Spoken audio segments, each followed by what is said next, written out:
Oi, tudo bem com você? Gosto sempre de começar o vídeo lembrando das misericórdias do Senhor que se renovam sobre as nossas vidas.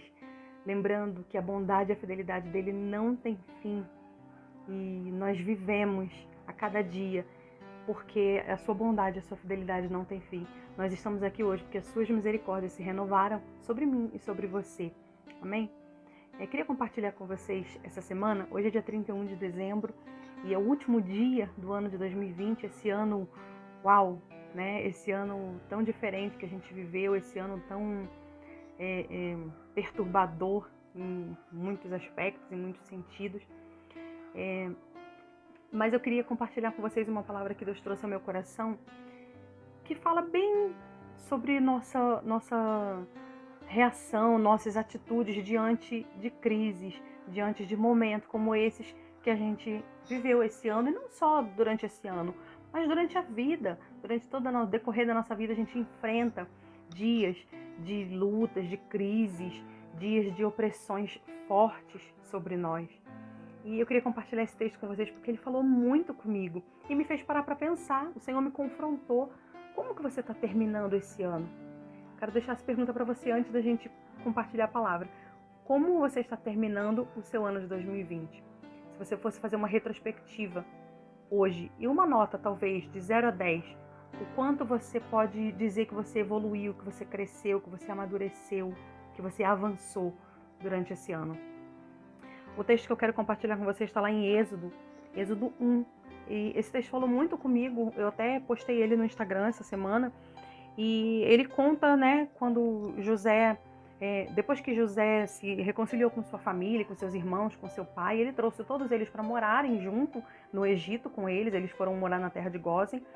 E o fato é que passou a geração de José, todos da geração de Jacó e de José morreram, e se levantou uma nova geração no Egito. E o novo faraó não conhecia a história de José, não conhecia a história de Jacó, e ele apenas era um novo faraó. E uma nova geração se levantou, né?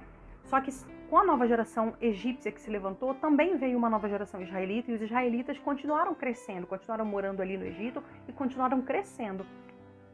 O faraó começou a ficar preocupado com o tanto que o povo israelita estava crescendo, e ele começou a ficar temeroso. Esse povo está crescendo demais, é um povo muito forte.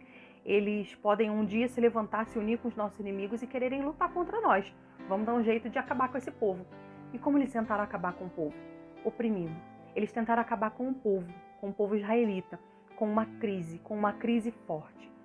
Faraó e os egípcios começaram a pressionar os israelitas com tanto trabalho, a ponto de oprimir a vida deles, de tornar a vida deles amarga. É assim que diz o texto. Estou lendo na NVI e o versículo 12, 13 e 14 do capítulo 1 diz assim: Todavia, quanto mais eram oprimidos, mais numerosos se tornavam e mais se espalhavam. Por isso, os egípcios passaram a temer os israelitas e os sujeitaram à cruel escravidão. Tornaram-lhes a vida amarga, impondo-lhes árdua tarefa.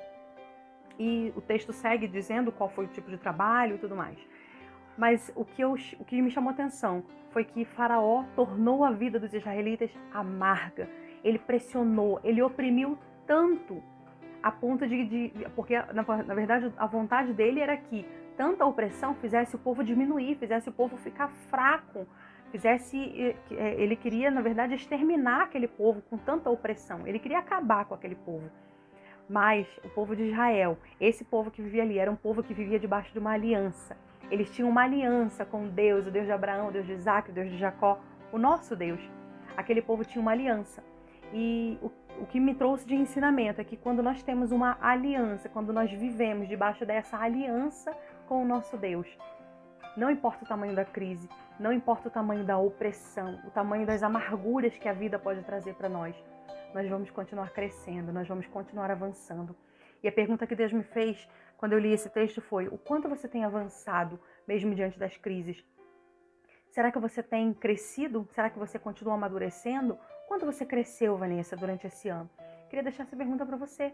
O quanto você cresceu esse ano? Se você fizesse uma retrospectiva agora, o quanto você evoluiu? O quanto você amadureceu? O quanto você avançou? Ou será que a crise fez você parar, te amedrontou a ponto de falar assim, não, vou esperar a pandemia passar para continuar vivendo, para continuar fazendo o que eu tenho que fazer. Vou esperar a pandemia passar para eu realizar meus sonhos.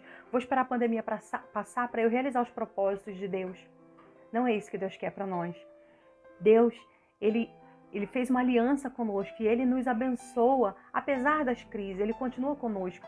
Nós temos que nos posicionar e decidir continuar crescendo, independente da pressão, da opressão, independente da amargura que a vida nos proporciona.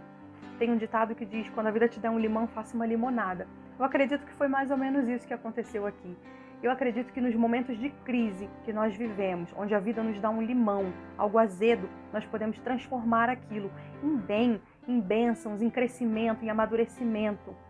Como você está terminando o seu 2020?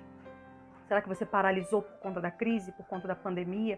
Será que você parou tudo e está esperando passar, está esperando uma nova oportunidade ou uma situação, uma condição favorável para você continuar crescendo? O povo que vivia debaixo da aliança não esperou uma condição favorável. Eles continuaram crescendo, avançaram, mesmo diante de fortes desafios, de uma forte crise. Que nós possamos tomar essa decisão de não pararmos e muito menos retrocedermos, mas continuarmos avançando, continuarmos prosseguindo, continuarmos caminhando, crescendo e realizando, gerando os sonhos de Deus para nós. Uma certeza que eu saí depois de ter lido esse texto, depois de ter tido esse tempo com Deus, é que eu quero continuar gerando os sonhos de Deus na minha vida, os propósitos de Deus. O povo de Israel aqui continuou crescendo em número, eles continuaram gerando filhos, mas nós podemos continuar gerando não só filhos, mas gerando sonhos, propósitos, tudo aquilo que Deus colocar no nosso caminho, tudo aquilo que Deus colocar para nascer de nós, que nós possamos gerar os propósitos do Senhor, independente do tamanho da crise e da opressão que nós possamos viver. Que Deus abençoe a sua vida. Amém. Um feliz 2021 para você. Um 2021 cheio da graça, do amor, do poder, da bondade, da fidelidade, das misericórdias do nosso Deus.